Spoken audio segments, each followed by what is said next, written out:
우리 고린도전서 12장 말씀을 함께 열어서 말씀을 봉독하겠습니다. 고린도전서 12장 12절부터 27절 말씀입니다. 신약성경 278페이지, 제 성경으로 278페이지입니다.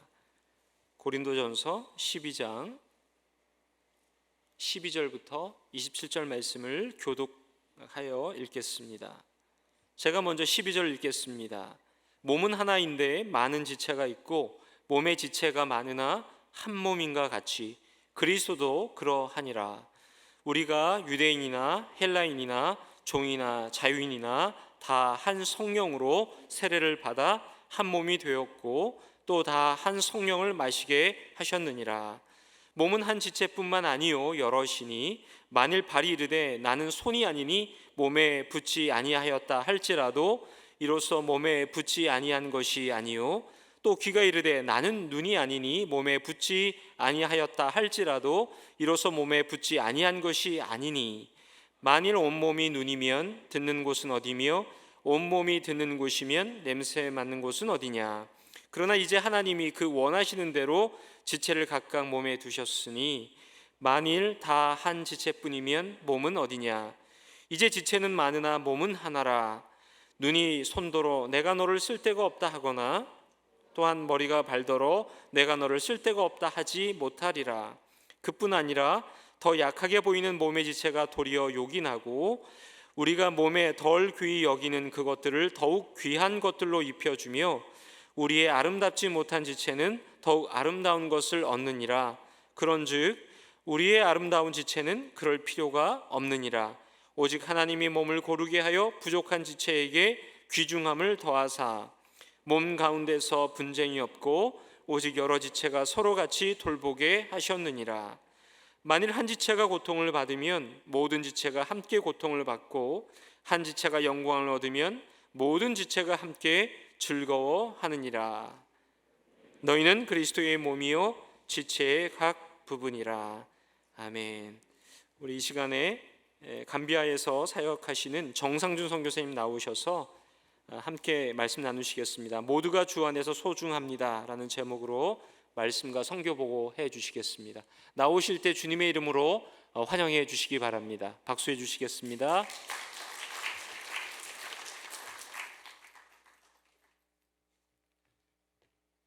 네, 안녕하세요. 감비아에서 사역하고 있는 정상준 선교사입니다. 4년 만에 이렇게 다시 찾아뵙는 것 같습니다. 이렇게 부족한 자를 이렇게 열린문 장로교회에 세워주셔서 하나님 말씀을 나누고 그동안 하나님께서 하셨던 사역들을 함께 나눌 수 있는 기회를 주신 하나님께 감사드리고 또 열린문 장로교회 모든 성도님들께 진심으로 감사를 드립니다. 오늘 모두가 주 안에서 소중합니다라는 제목으로 오늘 말씀을 나누도록 하겠습니다. 여러분들께서 잘 아시듯이 고린도전서 12장은 성령의 은사에 대해서 이야기하고 있습니다. 특별히 오늘 본문 12절에서 31절까지는 사람의 몸의 비유로 각자의 은사에 대해서 설명하고 있습니다. 바울은 27절에 너희는 그리스도의 몸이요 라고 말합니다. 한 몸에 손이나 발, 눈과 코 등 다양한 지체가 있듯 교회 안에는 다양한 은사를 받은 사람들이 있다는 것입니다. 그런데 바울은 이 비유에서 중요한 몇 가지를 이야기하고 있습니다. 그것을 간단히 세 가지로 나눠서 말씀을 나눠보도록 하겠습니다. 첫 번째는 각자의 다른 역할이 있다는 것입니다. 오늘 시간 관계상 다 읽지는 않았지만 고린도전서 12장 5절, 6절 이렇게 말합니다. 직분은 여러 가지나 주는 같으며, 그리고 6절 사역은 여러 가지나 이렇게 말하고 있습니다. 무슨 말입니까? 각자의 다른 역할이 있다는 것입니다.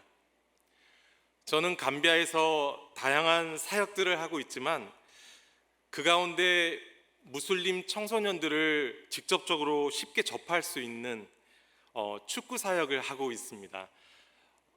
감비아를 방문해 보신 분들은 잘 아시겠지만 우리 감비아 우리 사람들은 축구를 굉장히 잘합니다.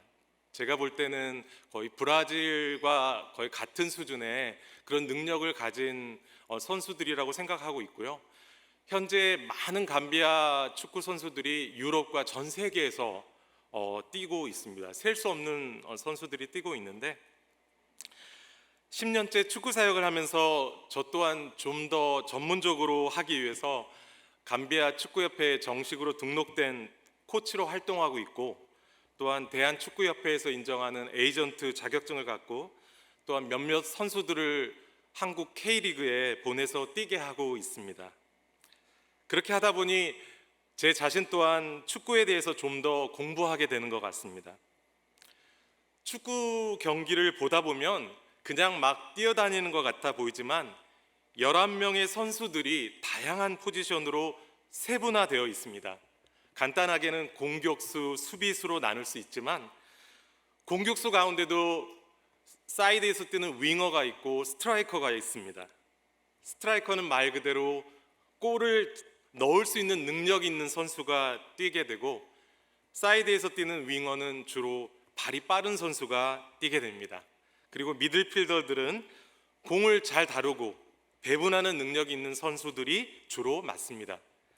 그리고 중앙 수비수, 센터백들은 키가 크거나 몸싸움에 능하고 특별히 집중력과 책임감이 큰 선수에게 맡깁니다.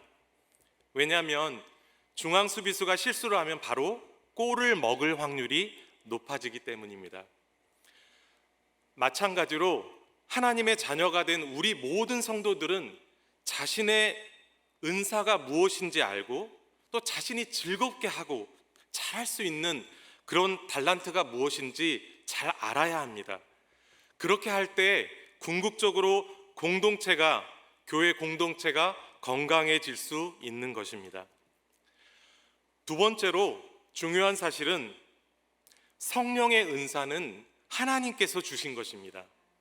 다시 말해서 하나님께서 택하신 것입니다. 오늘 고린도전서 12장에 이렇게 강조하고 있습니다.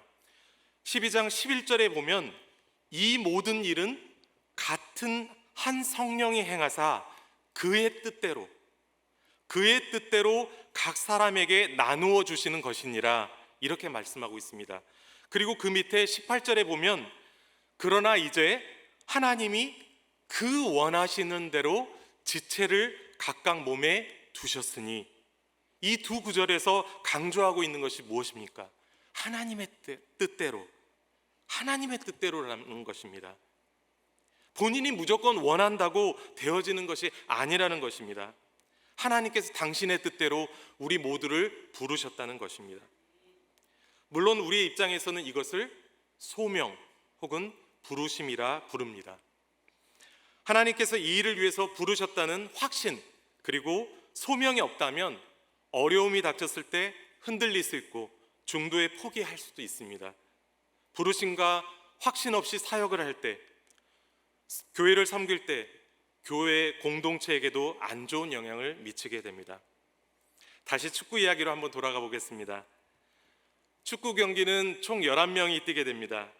하지만 교체 명단까지 18명을 등록하게 됩니다. 중요한 경기에 뛸 베스트 11은 누가 정합니까? 감독이 정하는 것입니다. 선수가 원한다고 선택받는 것은 아닙니다. 승리를 위해 감독의 철학과 전략에 맞는 선수들을 선택하게 됩니다. 각자의 선수들은 팀의 일원이라는 자부심, 그리고 거기에 따라 성실히 축구 훈련에 평소에 임할 때 감독의 눈에 띄게 되고 결국은 선택받아서 중요한 경기에 뛰게 되는 것입니다. 그런 열심, 섬김, 최선을 다하는 모습, 그것이 바로 우리의 소명 그리고 부르심인 것입니다. 마찬가지로 우리 모두는 하나님께서 우리를 자녀 삼아 주시고 각자에게 주신 달란트와 은사가 있다는 것입니다. 우리 모두가 똑같을 수는 없습니다. 다양한 분야에서 각자가 좀 더 잘할 수 있는 그런 부분이 무엇인지, 어떻게 공동체를 잘 섬길 수 있는지 알아가는 것이 바로 소명이고 부르심인 것입니다.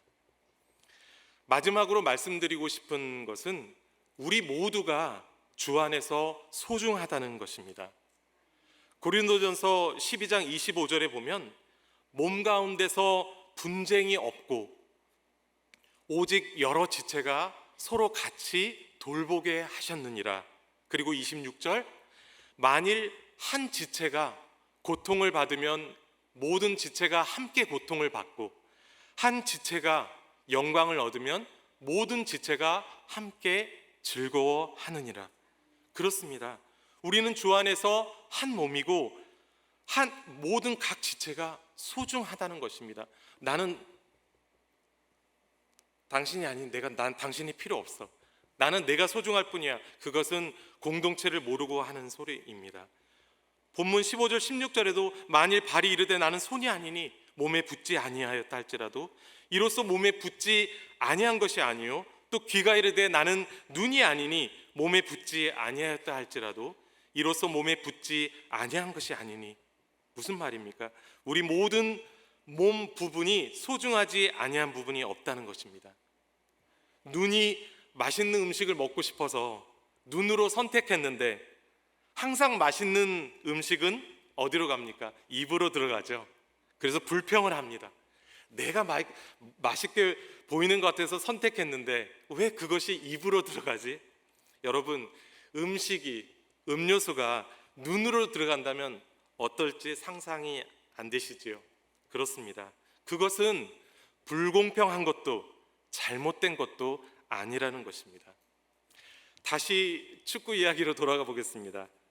여러분, 축구 경기를 시청하다 보면 한 선수가 골을 넣으면 어떻게 합니까? 세레머니를 합니다. 그때 여러분 축구 경기를 시청하시다 보면 어떻습니까? 모든 선수들이 그 골을 넣은 선수에게 달려가서 함께 기뻐합니다. 그런데 여러분 상상해 보십시오.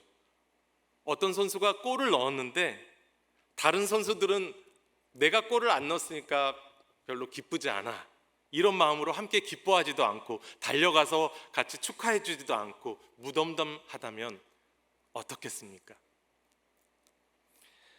우리는 모두 각자의 부르심과 은사에 따라 주님을 섬기고 있습니다. 각자의 맡은 역할이 분명히 있습니다. 지역 교회는 교회대로, 선교사는 선교 현장에서 역할 분담이 중요하다는 것입니다. 선교지에서 한 영혼이 주께 돌아왔을 때 진심으로 함께 기뻐할 수 있어야 합니다. 반대로 선교지에서 어려움이 있을 때 진심으로 함께 아파하고 기도할 수 있어야 합니다. 저 또한 선교지에 있다 보면 지역 교회에서 어려운 소식들을 듣습니다. 교회가 나뉘어지고 분쟁이 있다는 소식을 들으면 마음이 너무나 안타깝고 그 교회를 위해서 기도하게 됩니다. 지난 10년간 열린문 장로교회에서 신실하게 기도와 물질로 지원해 주신 그 덕분에 선교지에서 많은 어려움들도 있었지만 이 자리까지 올 수 있었던 것 같습니다. 여러분께 진심을 담아 감사합니다 이렇게 말씀드리고 싶습니다. 이 시간에 그 모든 것을 다 나눌 수 없겠지만 그 일부분을 함께 나누기를 원합니다. 감비아에서 하나님께서 하신 일들을 함께 나눌 때, 그리고 한 영혼이 주께 돌아온 것이 결코 제 개인의 뭔가를 잘해서 돌아온 것이 아니라 그 감비아 영혼들을 품고 기도해 주신 많은 분들, 특별히 열린문 장로교회 모든 성도님들의 열매라는 것을 기억해 주셨으면 좋겠습니다. 이 시간에 함께 영상을 보실 텐데요, 보시고 함께 기뻐해 주시고 아파해 주시고 그리고 기도해 주셨으면 좋겠습니다. 함께 준비한 영상을 잠시 보도록 하겠습니다. 그리고 기도 제목을 잠시 나누도록 하겠습니다.